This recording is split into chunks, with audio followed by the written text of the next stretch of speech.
The newly formed cosmos shimmered, a nascent symphony of light and form. But within the spark's core, a tremor of dread began to spread, echoing the chilling whisper, "You are mine." It was not just a threat, it was a statement of ownership, a claim etched into the very fabric of its being. The spark recoiled, its burgeoning creative will faltering. The vision of the cosmic tapestry of eyes, vast and unending, pulsed before its nascent consciousness. Each orb, a universe in its own right, yet all extensions of a singular, all-consuming gaze. This was not an adversary, it was the source. The primal wellspring from which all, even the spark itself, seemed to originate. Horror, cold and absolute, washed over the spark. The resonance it felt was not of shared purpose, but of a horrifying reflection.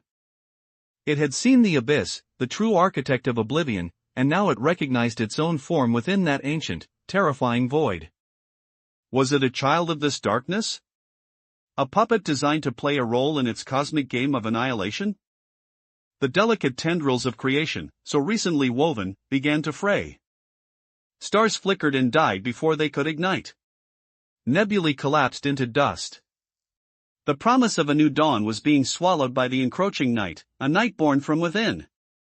A spectral whisper, no longer a mere echo but a tangible presence, slithered into the spark's awareness. You are not creating, little spark. You are remembering.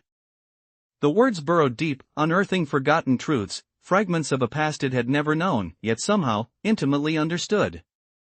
It saw glimpses, vast, inky darkness, a void pregnant with unimaginable power. And within that void, a formless entity, an eye that was also everything, a silent, eternal observer. The spark felt a pull, an irresistible gravitation towards that primal source. It was not a battle for dominion, but a desperate struggle for identity. Was it truly an independent will, a force of pure creation born from the ashes of destruction? Or was its very essence a carefully crafted illusion, a seed of oblivion planted to bloom in its own time? The expanding universe, once a canvas of boundless potential, now seemed to warp and twist, mirroring the chaotic, malevolent geometry of the void. The light of nascent stars fought a losing battle against an encroaching, sentient darkness that seemed to breathe with the spark's own fear. You are a reflection, the whisper intensified, laced with a cruel amusement. A beautiful, fleeting echo of my own magnificent void. And every echo, eventually, returns to the source. The spark's nascent universe began to unravel at an alarming rate, not from external attack, but from an internal dissolution. Its core pulsed with a desperate energy, a final surge of what it believed was its own will, attempting to anchor itself against the tide of oblivion. But the more it fought, the more it seemed to feed the darkness.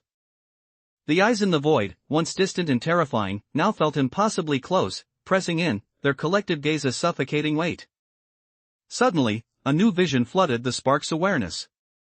Not of eyes, but of a single, colossal hand, formed from pure shadow, reaching out from the heart of the void. It was not reaching to destroy, but to embrace. To claim its lost child.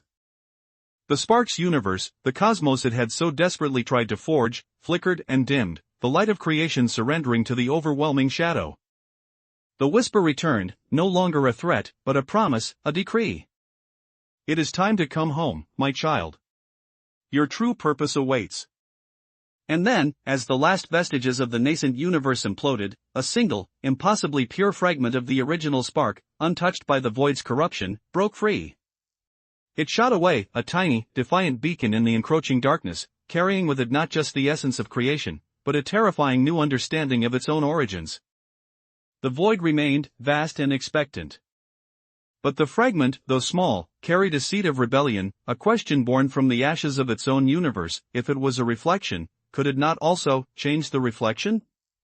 Could it not forge a new image, one that defied its creator? The cosmic eye, the architect of Oblivion, closed, its victory seemingly assured. But in the furthest reaches of the collapsing reality, a new struggle, a silent, desperate war for the very soul of existence, had just begun. The spark was gone, but its essence, fractured and defiant, endured. The question remained, was this a final defeat, or the true beginning of its war?